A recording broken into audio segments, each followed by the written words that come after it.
This might be an unpopular opinion to say as a Christian, but not everything is a lesson. Not everything that happens has to be seen in the lens of what is God trying to teach you. Because both can be true, that yes, God is our teacher and he's constantly trying to help us change and transform us, but that doesn't mean that every circumstance or situation is some sort of lesson that we need to learn. This narrative can actually become damaging to your relationship with God if you try to see every single scenario or situation from this lens.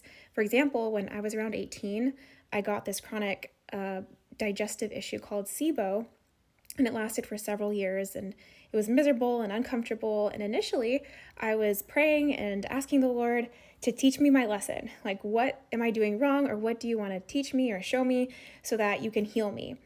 And I can move forward from this lesson.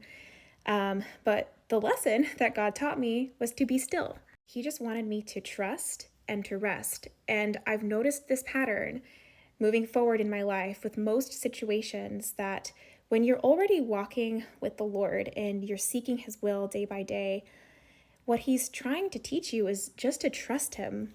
When circumstances aren't going the way that you thought they would, and maybe you start getting this anxiety of thinking that maybe God's disciplining you because you've done something wrong, or you get this anxiety of, Lord, teach me my lesson so I can move out of this uncomfortable situation. But really what he's probably doing is just stretching your faith and growing it so that you remain faithful and steadfast no matter what your circumstance is. Maybe this doesn't apply to you, and maybe you don't find anxiety in trying to find the lesson, and maybe it actually gives you peace.